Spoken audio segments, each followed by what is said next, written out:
Start recording. Oh, we're streaming. Yeah, we should be. It's sort of last second because I haven't had time to tell anybody. We're going to tweet it real quick. Yeah. Why would you do that? And then we'll just officially Yes, start. of course we're streaming, but I didn't realize we were streaming already. Well, no, we hadn't until just now. Like when that popped up, that was the first anyone saw. Right. All right. Hold on. There he is right there. No, BD1's in the audience, ladies and gentlemen. All right. These guys are real excited about something. He's adorable, as I'm sure you know. I believe they're excited about Star Wars. Here we go. Going Going live now for a late what does he look do in the game, at right? Excuse EA me, we're hosting at a panel. E3 You can keep it and down over there. What are the discussion traits? What are we using as? Is he just with flair? not Am I using Patrick. him for Whoops. different things? Like story-wise. So can you do Microsoft tomorrow or not? Still working on. The problem is I gotta get a hold of Kim, and she does. Her Okay. phone's only barely on at this lake. She has like no connection half the time, so I'm waiting for Okay. her to get back with me, and she's supposed to today. So I should know finally Okay. today. It's been Okay, nuts, so but I'm hopefully you pretty can- sure I because- can because I want to. I really want to, and I think I'm gonna make it happen. I just gotta talk to her. Okay.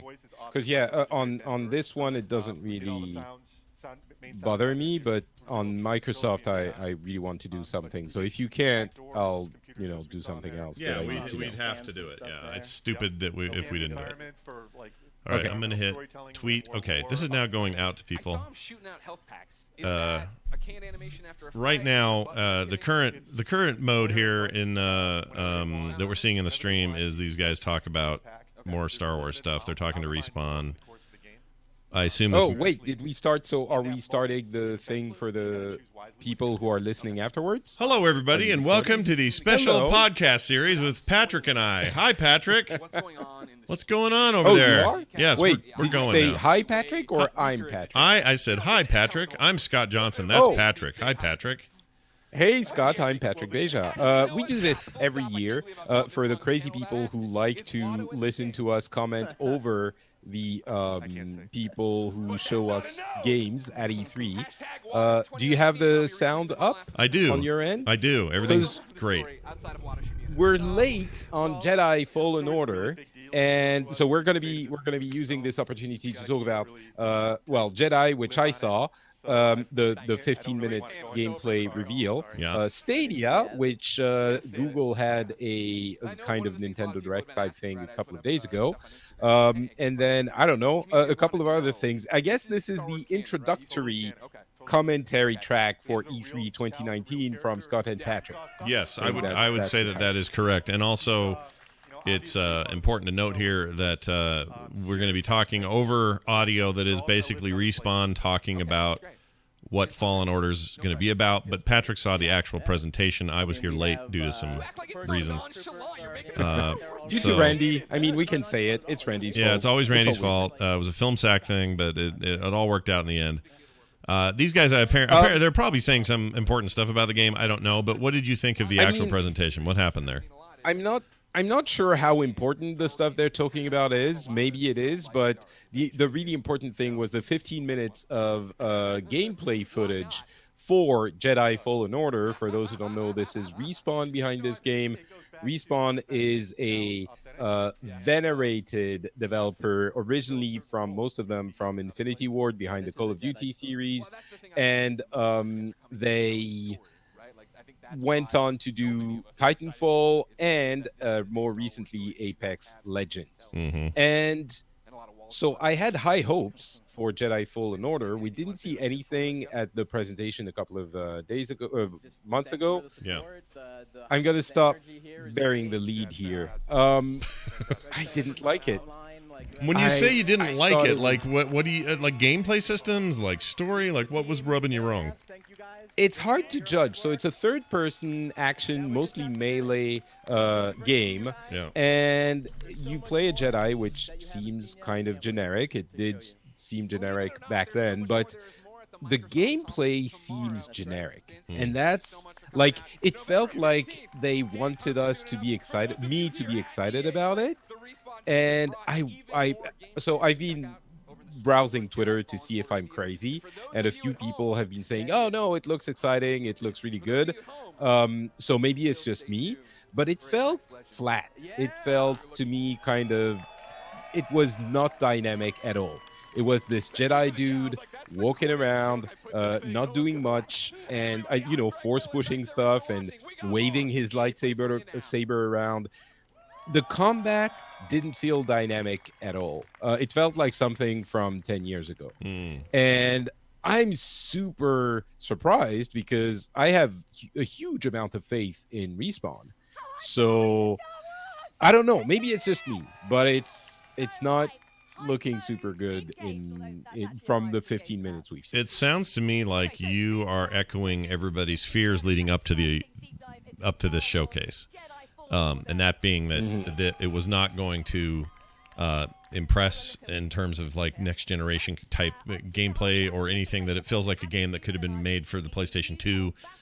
We just have better, graphics and environments and all the things that come with the technical achievements of modern day gaming, but gameplay wise, this is not going to break any new ground. And hearing that bums me out because I was already thinking, well, we don't know enough, guys. We've only had a teaser. This is not enough information. But if you're telling me you still came away with that impression after this presentation, and it might be just me, it might totally be just me. Yeah. But it was like, okay, now I'm walking. The character is walking around for a minute. And then there's a tiny arena where you have to defeat 5 guys. So you do that. And then there's a little bit of traversal, almost Uncharted type traversal. And then, another arena with another 3 enemies.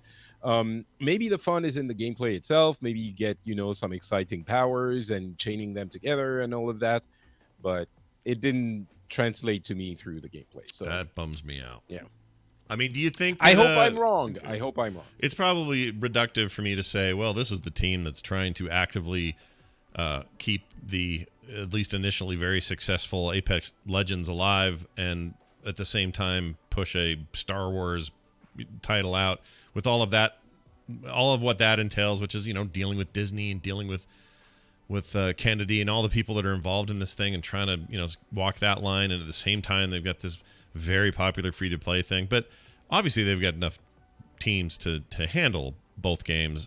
But it does make me wonder, are they spread a little too thin? I wonder if it's I wonder if it's not so much an issue of team, but an issue of genre. Like this is third person, and it's they've always done first person.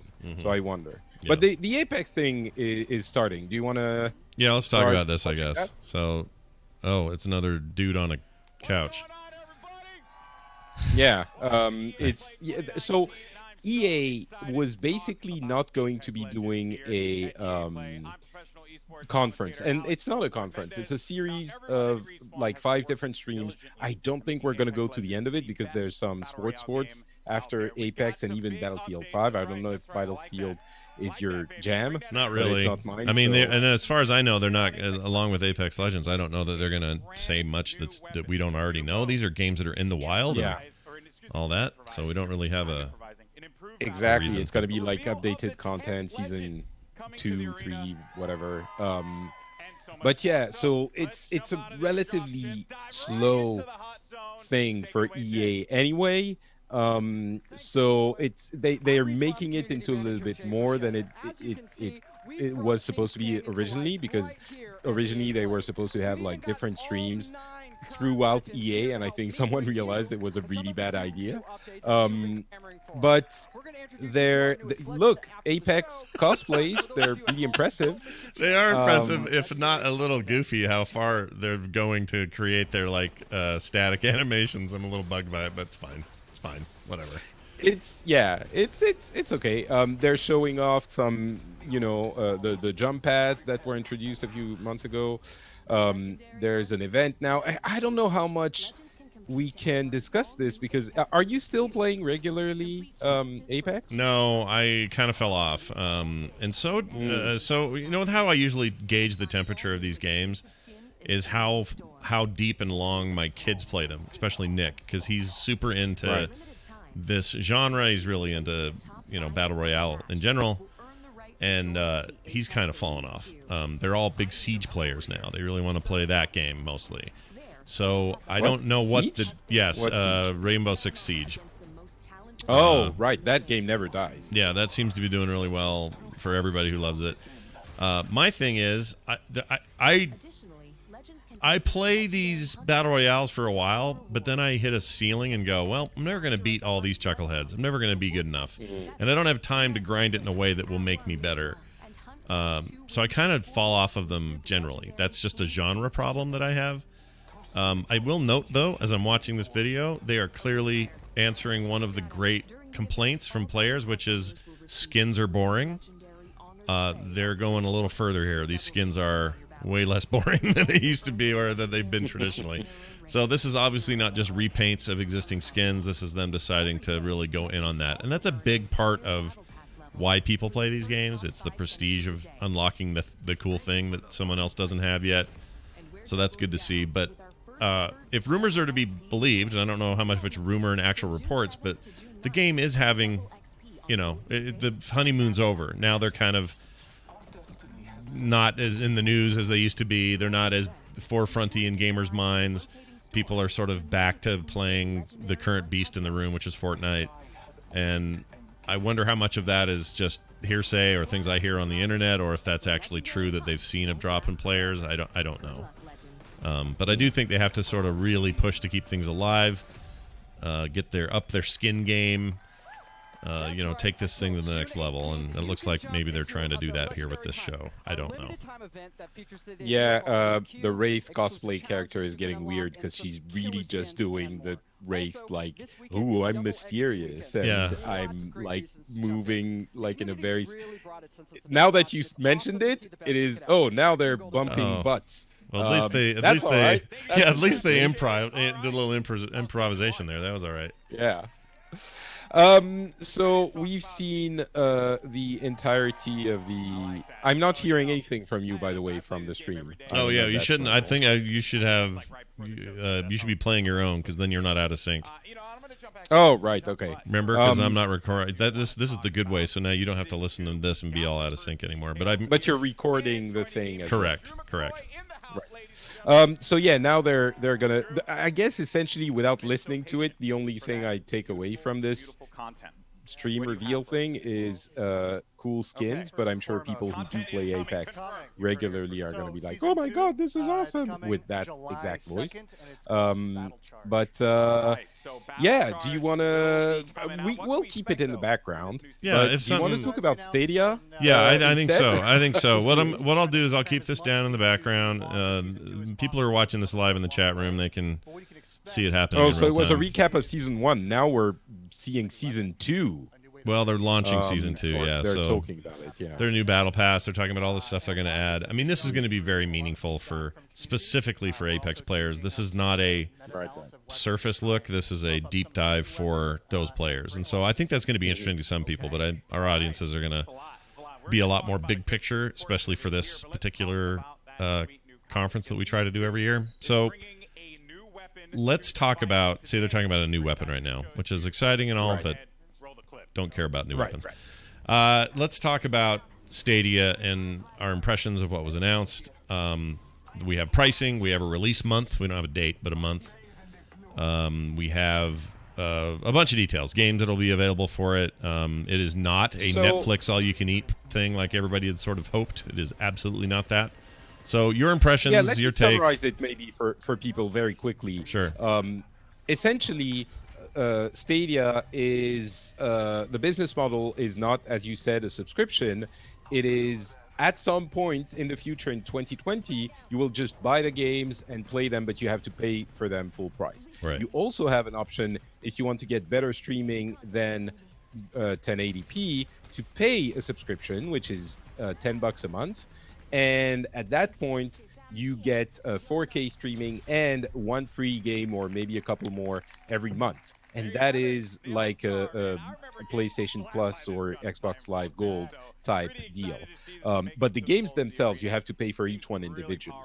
And there's also an option for getting into the service this November, which is a Founders Pack, which is like $130. And you get a 4K Chromecast, a controller, 3 months of game time, and Destiny 2, the full thing with the upcoming expansion that's coming in a few months, Yes. and the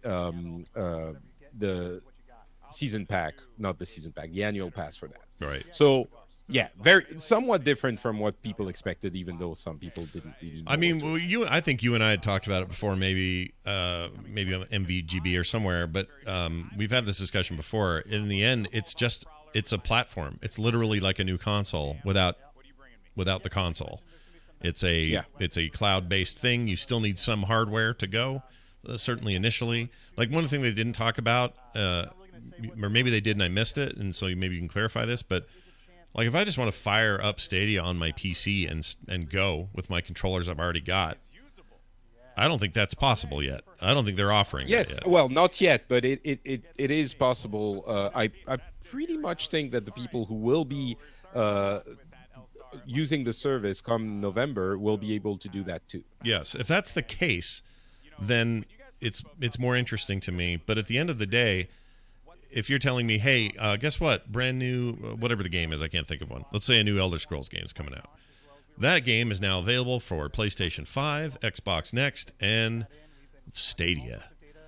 I'd probably just get the and PC. I'd probably just get the PC version or the PlayStation version. Like, I'm not. Why would I? Well, there's not a compelling reason here. The only difference is I don't have a piece of hardware, and now I am beholden to the internet gods to make sure I'm always good. Normally, I don't complain about that normally. Normally, I'm one of those people that's like, forget about connections. They catch up with the technology. We all said this about Netflix when it happened, and now look at us all. We're all very happy with the way Netflix works. So it's not that so much as it is, where's the extra value right now, especially at launch for me? And I don't see it. Like, where's the I don't have it here. It's not in front of me. Yeah, that's exactly my beef with it. I had to think about it really long to understand what I was unhappy about. Because if you take it on the face of it, as you said, and as we discussed before, it's a platform. So it's essentially a console without the console. Benefit, you don't need to pay for, $300 or maybe even more when they launch a generation of new console. You don't need to maintain your hardware. You don't need to lug it around if you're playing at someone else's place with a fast Wi-Fi, because you need a fast Wi-Fi. So that's convenient. But flip side, you also need a fast connection, which some people will have, some people won't. But so, there's an upside and a downside. But beyond that, it's really just a console where you don't need to buy the console, and it's super top notch for now. Supposedly, it could be upgraded without you doing anything in the future. Awesome. But that is not incredible. And I think what bothers me is that Google Google is known for coming into a market and changing things, like doing something interesting with the way the business model and the way that industry works. Mm-hmm. And they're not really doing that here. Of course, again, streaming is very different, but I don't think, as you said, they're offering the gamer in the end something that is significant. And I wonder, the issue, the thing that would prevent me from maybe buying the game on Stadia instead of somewhere else Mm-hmm. is, as you said, I might not, it might not stick around forever. The others, I believe that Google is going to keep Stadia around for at least 5 to 10 years minimum. So who knows what happens after that? I think that's a reasonable amount of time Yeah. for some people, most people, I think myself. But it's like, yeah, well, but Sony and Microsoft are proven quantities. So I'd rather, if Stadia brings me nothing, then I'd rather go with them. And the service now that they're going to launch in November feels very, very much like a beta. Yeah, it's very thin. They're limiting the access by this $130 thing, which I'm getting, by the way. I'm going to test it out. Yeah. And they said there's a limited amount of founders. I would have felt a lot better about it if they had said, we're launching a beta in November. Mm-hmm. We're going to select a number of people. Mm-hmm. If you want to apply, go there. But saying they're launching the service, and also, by the way, it was super confusing how they presented it, because there are some interesting games on the service, including Baldur's Gate 3 and a couple of others, but it was very confusing. I thought for a moment, until the internet corrected me vehemently, that you got all those games for those $9 or $10 a month. Hmm. And that would have been, of course, incredible, and it was so incredible that it wasn't real. But Well, even if it was old games or a collection of not new games, yeah. like I would have been And I think thrilled. down the line that's coming. I Yeah. think, but that's why I say it feels like a um, beta. Like it's a half measure, it's a half step in many ways. So I think ultimately when we're going to see, and that's why they're launching now, I think, because once the Microsoft and Sony's of the world do the same thing essentially, except you also have the option for a console, Hmm. there isn't really a compelling reason to get a game on Stadia rather than Sony or Microsoft, because at least you could, I think that's how it's going to work. You can either stream it or you can download it and play it locally, and you kind of have this feeling that you have it in your hard drive, so it feels better, even though it's a digital thing that they might take away from you whenever. Right, and especially given, well, we don't know what Microsoft's going to do on Sunday, and that's going to be very interesting because their cloud strategy is, as of yet, a slightly unknown. We know they're going to do some stuff, but we don't know what that stuff is or I what think it we means. suspect, but Yeah. it's going to be Stadia with a console. So if you buy a game on their service, you can either play it streaming or download it to your console. which Which is strikes me as the better way to go.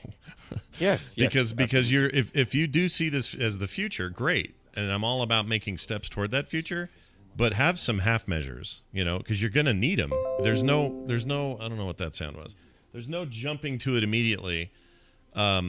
I think you got to do what's the word? You just have to have a softer approach to this, and I hope that's what they're planning. Well, I think so. By the way, Apex Legends just had a weird looking animation introduced their season 2. I don't think it was that good looking, but It looked all right. It looked like a attempt at story that's highly unanimated. Like it's just comic looking. That's fine. Whatever. yeah. That stuff doesn't. But I interest think me. that's why I'm saying I'm disappointed by what a little bit. We'll see what happens. I think there's value in going to web page or YouTube video, wanting a game, and you just click buy, you start playing immediately. There's no install, no launching Steam, so there is value there. But it's not enough to differentiate themselves, and that's why I'm disappointed. I would have hoped they would have done something like give one game, let everyone play every game free for 1 hour. Maybe that's too much. I don't know. Maybe that's too much,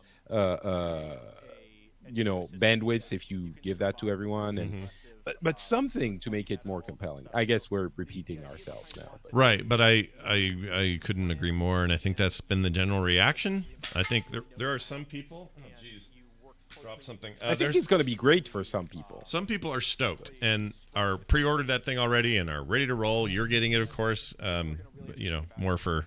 I'll probably end up with it because it's these are business reasons why we kind of have to know what this stuff's going to be. But I guess I was just hoping it would be more with Google's. I don't know, with Google's reach and money and ability to make a deal with whoever, that perhaps they would have come up with a way to do something closer to the Netflix idea or something like it at launch. And instead what we're getting is just, hey, what if your games were on a remote server and if you have good internet you could play them that way, and then not worry about upgrading your video cards or not worry about buying an expensive console box or that's really the only value proposition here is are you okay with a little latency? Then sweet, here you go.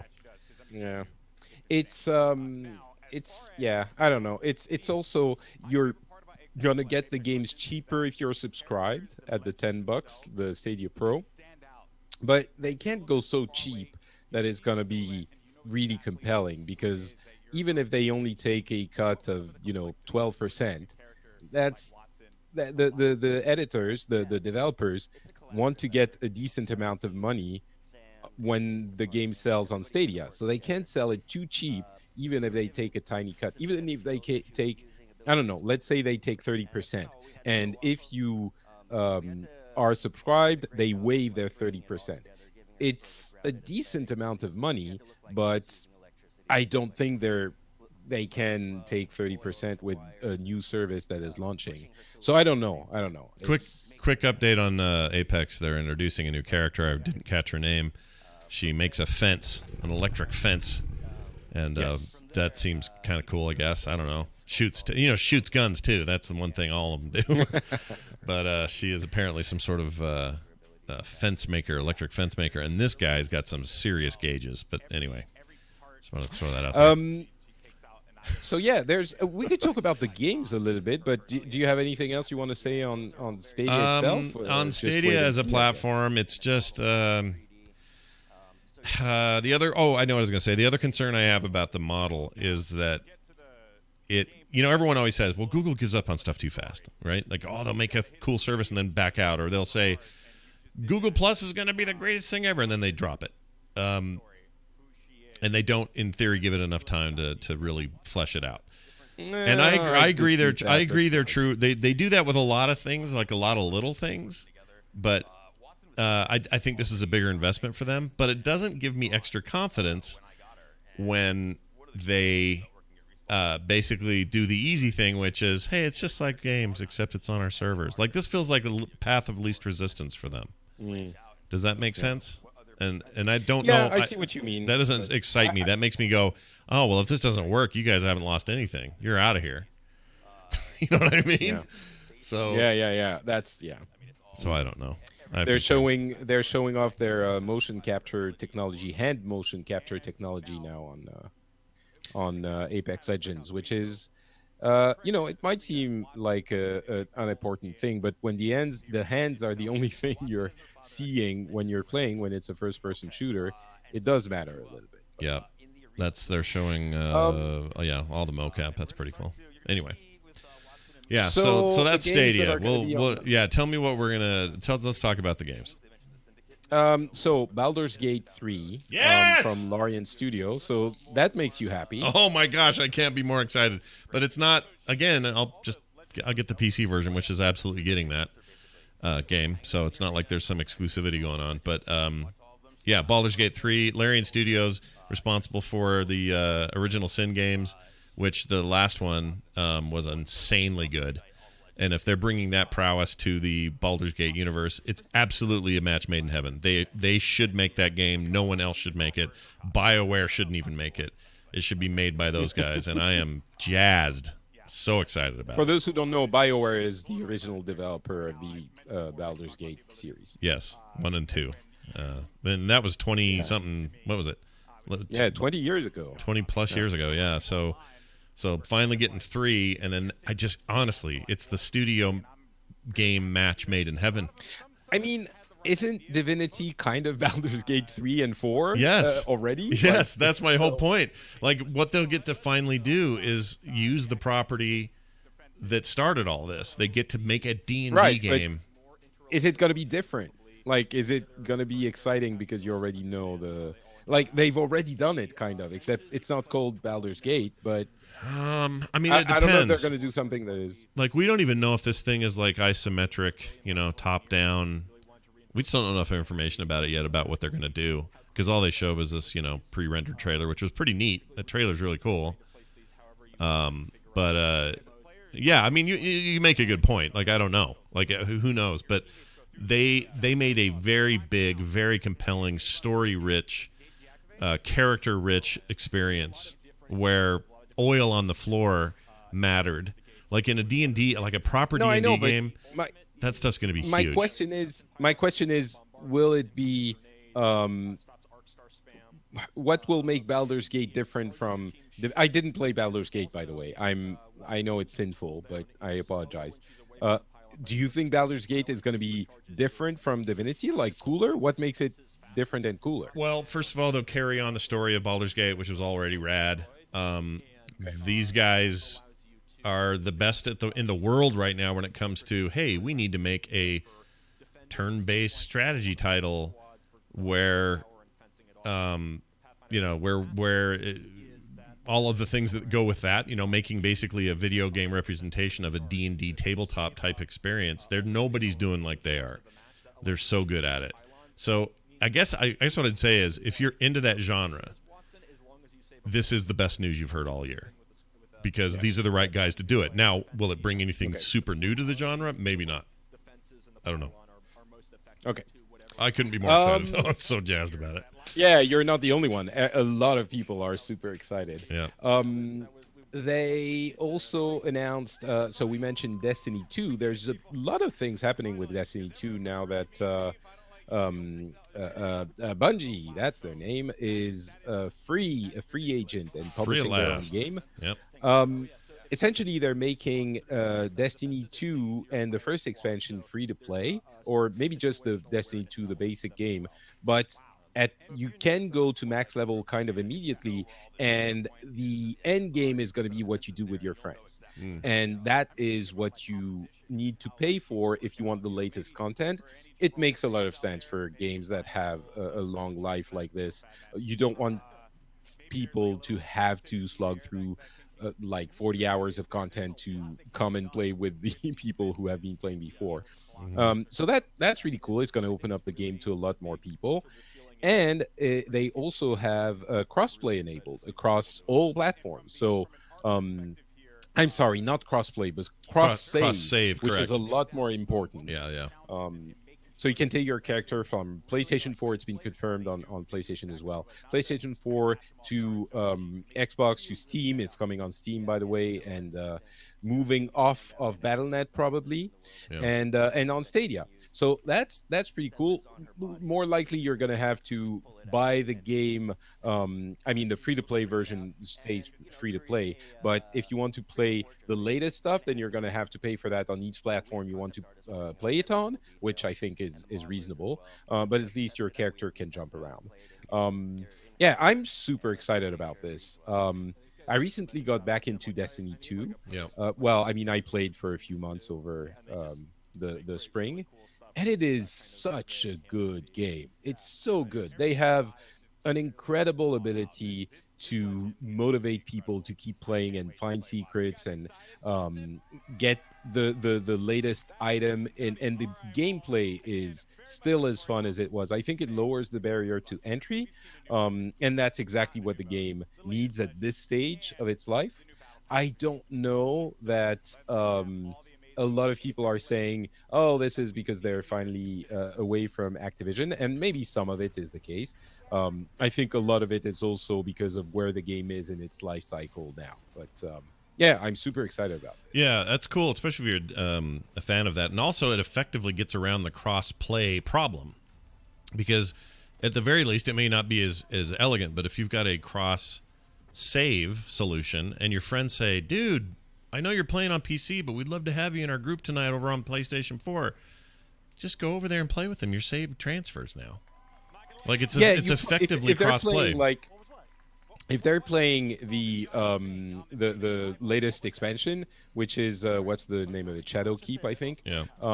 Then you need to buy it on the new platform as well. Right. So, but it's a relatively small expansion, and there's an annual pass as well. It gets a tiny bit murky, but at least you can do it. And for a game, I think this also, it does make it a lot better. Also, I'm a huge fan of just cross-save for everything, and I wish it was more common. I love that I can do that on Steam when it's a Mac and a PC game can be played in different places and have cloud saves. That's more important to me than the fact that I didn't have to buy it twice. I don't mind that. Like if I've got a...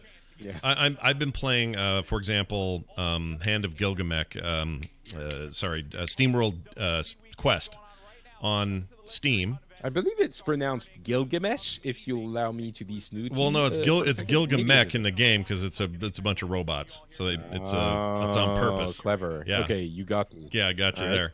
Nice correction there, Frenchie. Anyway, so there's that. But then I want to play it on my Switch, which I also have a copy of. And for me to play it on my Switch, I just have it's a whole different ecosystem. I don't have a shared save. If they could figure out a way to do that for every game, always, forever, I would buy more games on more platforms because I know that I'd be able to play, I'd have my progress. That's what I want, is my progress. Yeah, I'm pretty sure I'm gonna pay for the Destiny 2 expansion on PC so I can play on both platforms now. Right. I'm gonna give them more money. But Yeah, well done. oh look, the Apex stream is done. So Yeah, they're next done now. is Battlefield. Battlefield 5, Um, a video game that is already out. They're going to talk about that. mhm. So that's cool. Do you notice on that list over there, nothing, all of that, first of all, are either new sports games or, in the case of the last one, the Sims, which is, I mean, pretty much from FIFA forward is pretty boring. But there's no talk of Anthem anywhere in this. No Anthem talk. No, of course not. Yeah. Of course not. What would they say? Yeah. We're sorry. Yep. It's pretty rough, man. Like, Yeah. I worry for them. It's a good thing that they're not even mentioning it. I think, work on it for a year, get the game in a state that is a little bit more acceptable, and then say, "Hey, we fixed it. Come back and play it more." And I really hope that they it's gonna be with an expansion, right? And I hope, against hope, that they give the expansion to the people who pre-ordered the original game. Yeah. Because if you have to pay for it again, or that they move to a season pass model or whatever. But yeah. So yeah. Any other games from the Stadia announcement? There's a couple of exclusives. One called Guilt, which looked really interesting. A puzzler where you play a young girl in a world of nightmares and what seemed like bullying, like really artistically interesting. And the other exclusive is, what's it called? Moving Day or Moving Boxes? Get Packed. Get That's packed. the thing. Get packed. It sounds like a rude thing to say to somebody, but sure. A little bit. It feels essentially like Overcooked, but with a different premise, which is you're moving boxes. Mm-hmm. Yeah. Anything to say about those? They look fine. They looked like a lot of fun. The Get Packed one looked like a really fun sort of multiplayer thing. I mean, they didn't strike me as anything like that's going to make people drop their wallets and grab money and throw it at it. They felt like they're unknown quantities. Oh, I guess sorry. I'd need to play them and see if they're really going to be for me or not. But at the moment, I don't know. They did. I guess I should say they didn't blow my mind. Put it that way. I think if Google gives us 2 games a month out of that list, that is, I'm going to read through the big ones on the list because it's like 30 games and they're going to have more. They said, after E3, we're going to give you more games that are going to be available on the platform. But Assassin's Creed Odyssey, Baldur's Gate 3, Borderlands 3, The Crew 2, Darksiders Genesis, which is essentially Diablo. Yeah, which I'm very excited about. But I forgot to mention that one. I'm stoked about that one. Yeah. Yeah, I mean, it's Diablo. If you like Diablo, I think this is, at best, probably going to be as good. So, I don't know. Well, if you like Diablo and you also like the Darksiders universe, it feels like a little match made in heaven. Darksiders 2, in a lot of ways, was trying to be more of an action RPG than the first game, which was more like a Zelda game. So that combination is super interesting to me. We don't know a lot about it, but my interest is peaked early on that one. So yes. Right. And is that exclusive? It isn't, is it? No. That's Okay. not. The only 2 exclusives are Guilt and Just Dance. Okay.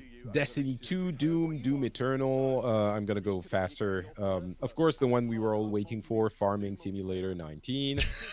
I make fun, but that game is played, especially in Germany. Dude, I like the farming games. I no hate here. I think they're cool. I don't know why I like them, but I do. They're fun.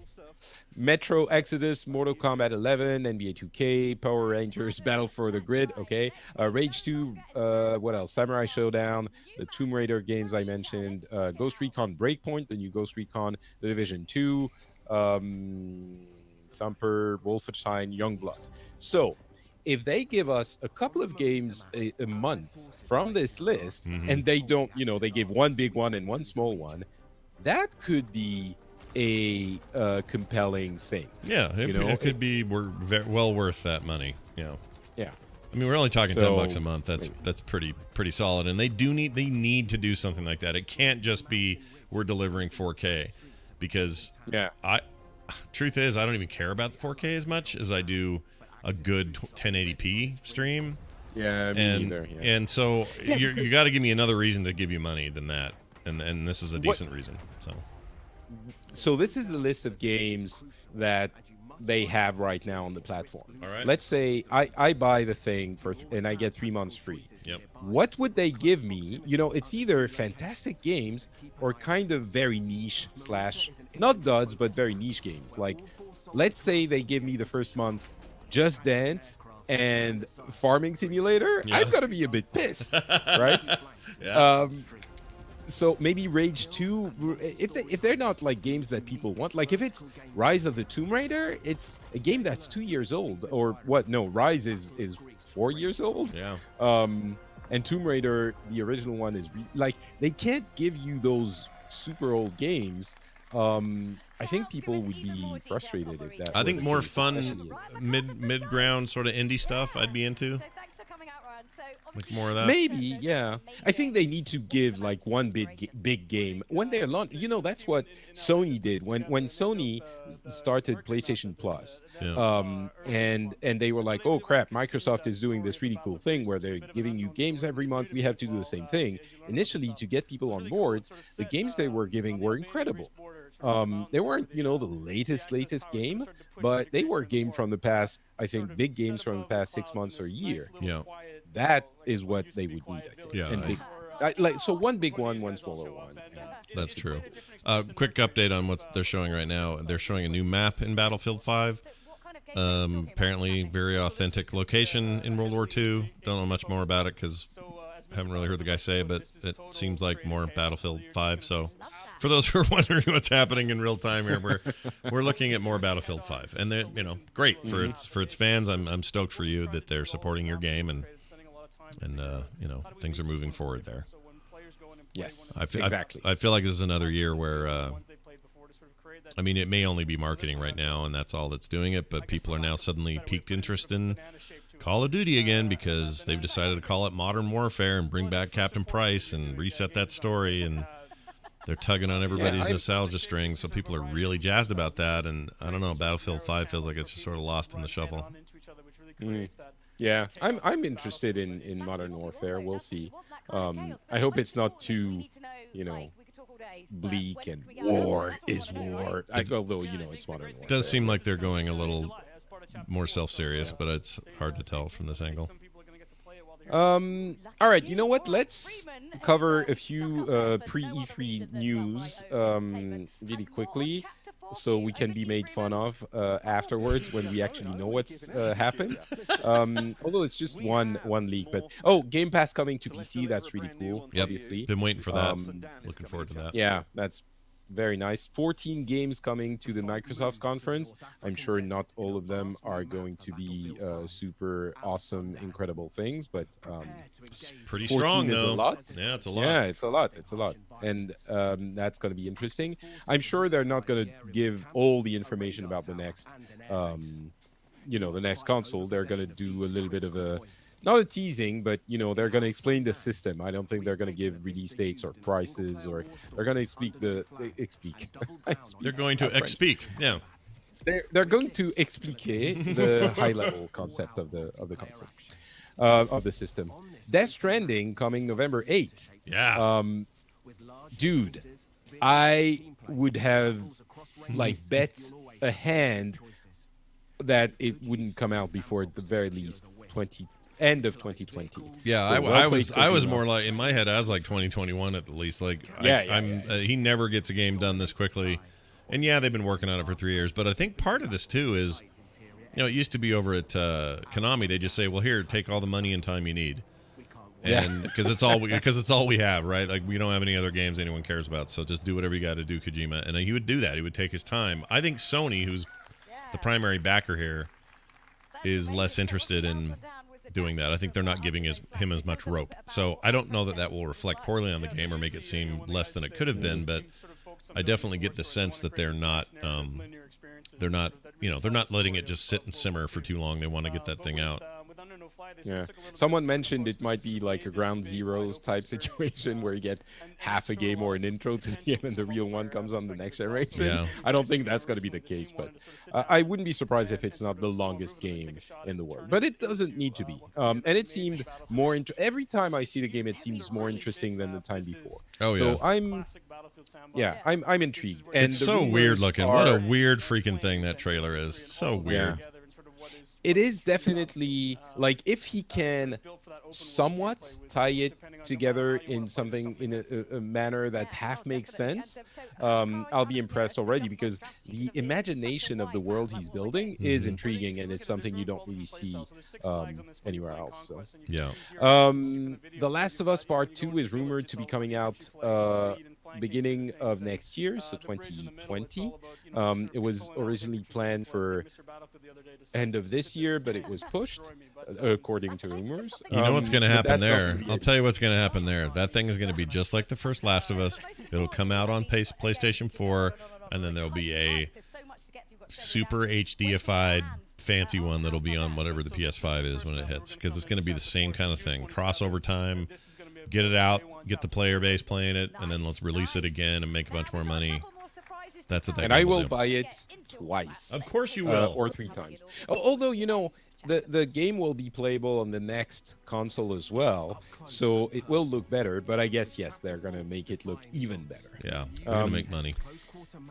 What else? There's a rumor about a crazy Watch Dogs game called Watch Dogs Legion. That we will know in a couple of days. But you can recruit NPCs to your elite hacker squad, and then you can play any of them. You can play any NPC, and apparently it has implications with the gameplay and the story. And so that seems like an interesting concept. I wonder if it's not going to be too gimmicky in the actual game, but it's an interesting concept. Yeah, the idea that, I mean, they made a big deal about how all the NPCs have their own unique animations, their own voiceover. I think they probably mean it's like 10, can't be infinite, because it's not like these things are, generated on the fly or whatever. So I don't really know what to make of that yet, but Ubisoft's kind of my developer of choice at the moment. I really like everything they're doing. Huge fan. Well, I kind of fell off of Division 2, but that's got its own reasons. I think that game's just not made for me so much, but I think they've just got incredible work happening right now kind of across the board, and they're supporting their games in ways that other developers aren't. So I'm automatically interested in where they go next with Watch Dogs, and I think there's a lot of potential there. I think a post-Brexit London is super interesting as a setting, and that gives them a chance to actually say something, story-wise, and not just sort of white glove it. And then I also think hacking is fun in video games and can be even more fun, and I believe in those guys. So Legion's more exciting to me than almost any other titles. I need to see it, obviously, and I need to play it, blah, blah, blah. But in Ubisoft, I trust at the moment. Yeah, I was not impressed by the previous Watch Dogs, but this one piqued my interest more than I thought it would. Yeah. I also hope we see a little bit of a preview of something of the next Assassin's Creed, because Odyssey got me hooked so hard. I want more. Right.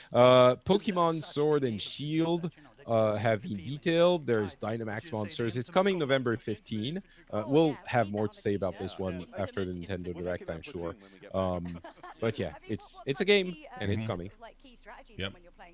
Wow, some of these. Dragon Sorry, real quick. This map they're showing for it's like an assault map for Battlefield 5 is beautiful. I mean, I guess we should it expect looks that, but geez, Louises, that's realistic looking. Anyway, sorry. Go ahead. We're sort of dismissing it, but it looks really good, all of it.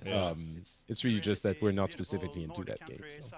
Yeah. And yeah, well, I guess that's about it. Dragon Quest Walk is essentially Pokemon Go with Dragon Quest, so another one to add to the pile. More excited those about that games. than I should be. Weirdly, I kind of Really? want. Yeah, I don't know why. I never get into Pokemon. I can't do it, but something else in that vein, and using my phone in that way is exciting to me. So I'm actually looking forward to that. Well, this summer you'll have a lot of choice then, because there's the Harry Potter thing and the Minecraft thing and this thing. So. Yep.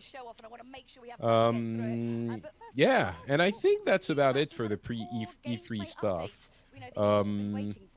Do you feel like this year was more spoilery than most years? Because we always get some leaks and other stuff, but it feels like there's been a little bit less this year than usual. Less bombshells. Yeah, I don't know. I think Sony not being there means that there's obviously less to spoil, maybe. There's also a lot of people who announce stuff a little bit ahead of E3, so I think there's still some unknowns. We saw what we were going to see, but what we were expecting. But I think there's one ace in the hole of every developer, and that's the fact that the next generation of consoles is going to be revealed this E3 with Microsoft, which is going first if you don't count the forgettable E3 that we're watching right now, which is, expectedly forgettable. It's not like they were saying we're going to do something amazing. They specifically said it's going to be just a little thing. So Yeah, that's they're hitting my expectations here. This is what I thought they'd do. Yes. Yeah. They'd get up and they'd talk about the shit they're doing. And... My expectations were that it was going to be forgettable, and it is. Yeah.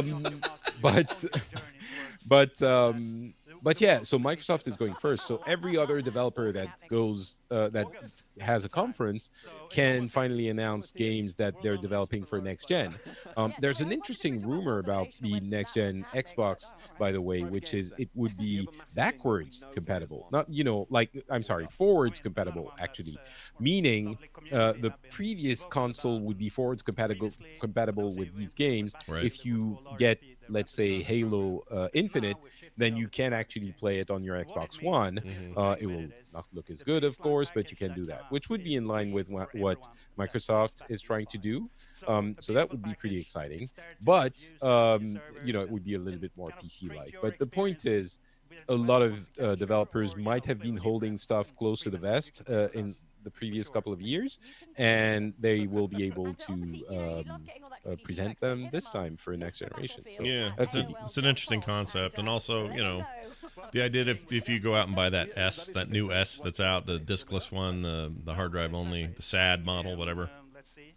Yes. Or no hard drive, I guess. Well, whatever it is, but that thing in theory could be a perpetual device that you use for whatever their cloud streaming version of all of this is. Like, you may never need to buy another Xbox. In theory, if that is the case, unless they have added hardware in that SAD edition, any console could be that. That's Which, true. by the way, That's is true. a little bit. My hope is that they have some special hardware to reduce lag in the new consoles. If that's not the case, then lag is going to be the lag we know for every game, which is, every service, which is, that's fine. But I hope they do something. Well, for better. average players, they may never notice that it's a thing, right? They may never even be. It may not even be a problem for most people. But if you're playing, right, of course. If you're playing some shooter, and every single millisecond or sub-millisecond of latency matters, none of the cloud services are going to be able to achieve that. They just can't yet. Like, that's just not on the table. That's why I hope that Microsoft has some magic, circuit in the box that makes that less noticeable. Right. But and by the way, it is true that there's going to be added lag, but a lot of people often forget that you also get the benefit of everyone, players, most of the time being hosted on the same server farm. So the lag on the network's end is reduced. So that helps a little bit with the lag. But yes, I completely agree. This is going to be a factor for core gamers, competitive gamers. Well, and it's never been better. Like, that I'll full on say. Like, what we're about to achieve here, it's never been better. But it's not... no one's going to do their esports tournament the people like us are gonna buy the box, and we're gonna want to play locally, and that's fine. Right. You know what they haven't talked about here? Maybe they're talking about it right now. I tried out that Doom 2 NVIDIA RTX freaking the ray tracing demo thing. Oh, the ray tracing that they did on the 30-year-old game. Yeah, it is amazing.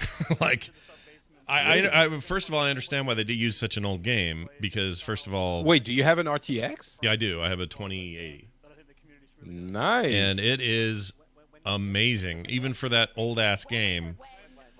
that real-time lighting stuff is really something. Like it is something. Like I've never seen anything That's quite like interesting it. because it doesn't seem that incredible on video. It looks good, but it doesn't seem mind blowing. In 60 frames per second on a big screen in front of your face, it is weird. It really blows your mind. And I mean, but the reason I bring this up because Battlefield's always touting how they've got some features on the PC that'll do this with NVIDIA cards.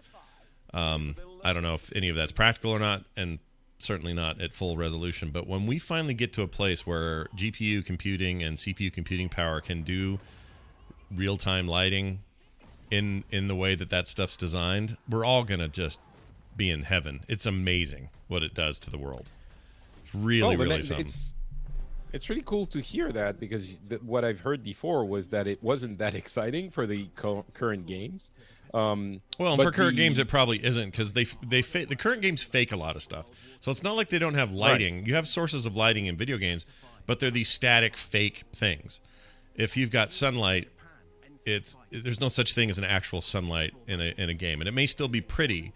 But if you can make a game where the sun is behaving in a way that real light behaves and the world is being computed in real time with that light, it just changes everything, and every object in the game is beholden to this dynamic system. And it's hard to explain, but it's unbelievably cool. That's the feedback I've been getting is in Battlefield and in Tomb Raider, the games that have the system implemented, it is not as mind-blowing as people make it out to be, or as NVIDIA claims, but you're saying it actually is. Because it is implemented in Battlefield and Tomb Raider. It is, but not globally. Like, it's small settings, because you can't. Nobody's got... Even these these RTX cards aren't enough to do full world stuff with new games, with all the things new games do. That's why they demoed this on such an old game, because there's a simplicity to it where you can say... All right, everything can handle it. So let's have it all there. And that's when you get the sense of it. I don't think you can get a sense of it with any of the new stuff. And it's a little like VR. It's like a cool helmet in the late 90s and everyone going, oh, VR. But really, it took them another 15 years to get it. It's probably going to be like that. But when they get there, it's going to be awesome. Well, the next generation is definitely going to have ray tracing. So even if you'll have to make a choice between the best graphical quality and ray tracing, and maybe ray tracing is going to be used in interesting ways. Yeah, like audio stuff is interesting, right? Because they talk about using that same concept, but with audio and tracking where sound moves and, basically. Well, I meant more like indie games that will have ray tracing that will look incredible, like Doom, or maybe some ray tracing in 2D games or something. That's a really good point. I mean, the truth is, we got so good at faking lighting in games that's the thing. It's just like almost like, not that big a deal. But when they get it in a world like Battlefield or something like that, and they get that running at full, you no longer have to have lighting models. You just have light, like you just have sunlight and lamplight and gun flash and. The entire world reacts to lighting constantly in every second. But just imagine the rendering power of that, and that's why we haven't had it up till now. I'm really excited about it. Yeah. So am I. Hopefully next gen we'll see a little bit of that. They're showing islands in the Pacific in Battlefield 5, which look really good. Well, both the actual islands that they went to film, and I think we saw a little bit of a render. Maybe it was just concept art. Maybe that's why it looked so good. So there's that coming as well. I think we're gonna... I don't know if you want to continue watching EA, but I think we don't necessarily need to. No, we probably don't. I mean, they don't bring this to a close. They probably don't have much more of us to say. But here's the deal: tomorrow really is the big rubber meets the road, because what Microsoft does is going to be everybody's on pins and needles. Okay, like this is their big chance to not only redeem themselves from a kind of a rough generation, but to fulfill a whole lot of promises they've had for a couple of years now that they keep making, and that I think they're going to try really hard to deliver on. And I'm more excited about Microsoft and their future than I have been in a long time. So that's my perspective. But we, come hell or high water, Patrick and I are going to cover that one. We're going to do it live. and we'll actually talk about what's happening on screen. I mean, EA, look, if we'd have been on time today, we would have had, their Fallen Order stuff, which ended up being disappointing in Patrick's eyes anyway. I'm going to go back and watch some of that stuff and just see if it lands on me any differently. But yeah, that's where the stuff gets super exciting. I don't know when Sony's video is. Do you know when they're doing that? They're Sony is not doing anything. But they were doing a direct video thing, and it overlapped with somebody else's conference or something. No, they haven't. I mean, maybe they're going to drop something at some point, but I don't think so. They've shown the Death Stranding thing already. I don't think they're going to do anything else. It would be very impolite to do it, but they have been known to be. It would be very impolite. Crafty. Okay, so according to this, the latest information is that they. Oh no, you're right. Let's see, E3, what to expect. I thought I read something, but maybe it was just a rumor floating around that they were going to bust in on somebody else's time slot. So if they do, let's put it like that. If they do something, we will comment on it. Yes, absolutely. So the next you'll see us will be the Microsoft conference, right? Right. Yeah. So we're gonna do Microsoft tomorrow. Yeah. I don't think I'm gonna be there for Bethesda because it's the middle of the night for me. Yeah. And certainly not for Devolver, which I hate with a passion. Their videos, not the publisher. Their games are great, but their presentation sucks. Some people really like it though. Some people love it, dude. Like there is a group of people who love that. It's just not me. Absolutely, and I respect their right to love it. I just personally don't, and also it's at 5 a.m. for me, so unless I wake up for some reason, but which happens, today I woke up at 5, so if I do, I'll show up. Yeah, maybe the baby will barf, like at 5 a.m. the baby will just go blur, and then you got to be up cleaning up barf anyway. So I'll be in like with you guys in the stream, holding the baby. Fantastic. And then on Monday there's a VR show. I don't think you can make that one, but PC Gaming will probably do it. And then Ubisoft. And in the middle of the night, again, at 4 a.m, I'm going to try very hard to be there. 4 a.m. for me. The Square Enix conference. Yeah. And the reason I'm going to try to be there is that they're going to showcase Avengers, which is probably gonna be a blind purchase for me, but I still want to see it. Is for me as well. I really hope it's a successor or spiritual successor to, was it Ultimate Alliance? Was that the series on PS2? Whatever, but Ultimate Alliance gets an actual successor on Switch in like 2 weeks. Oh, that's true. That's another thing happening. Yeah, I hope it's a. I mean, what if it's poop? What if it's not good? What are you gonna do? Don't even, Scott. Don't. That alternate reality does not exist in my mind. It's supposed to be a game as a service, of course, Destiny. The big question would be there, how do you get power upgrades? Like, how do you progress your character in a game like that? Yeah. Because I think it's been confirmed that you play the actual Avengers, not some random generic hero. Mm-hmm. It's Crystal Dynamics, and they know their stuff. Yeah. So I don't know. I mean, anyway, we'll discuss this on Monday. Hopefully I'll wake up so what I'm gonna do is watch Ubisoft with you and comment it. Yeah. Then go to bed for 3 hours. Yeah. Wake up for Square Enix. And then go to bed again, maybe. Yeah. It's gonna be really difficult, but that is what we do for you. Well, I may push TMS up an hour so that I can be there for that VR thing, because I kind of wanna see what that is. I kind of want to see that. Okay, well, I'll be there if you're there. I'll be there. Yeah, you'll definitely be up then. So I'll see what I can do. But anyway, thanks for joining us, then everybody. Nintendo on Tuesday, and Booksels, where we actually summarize everything. Do you know when we're doing this? We haven't decided. No, but I'll bet we could. Wednesdays are crazy. Probably we'll sum it up by Wednesday or Thursday. I'm sure we'll figure out a time there. All right. We always do every year. We'll do something. Kind of a nutty year schedule-wise, but I'm very excited about it nonetheless. And so next time you catch us will be Monday. In the meantime, check out Patrick, not Patrick on Twitter. Find me at Scott Johnson. We'll certainly be saying things there as well.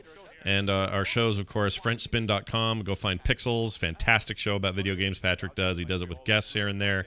I've been on there. It's fantastic.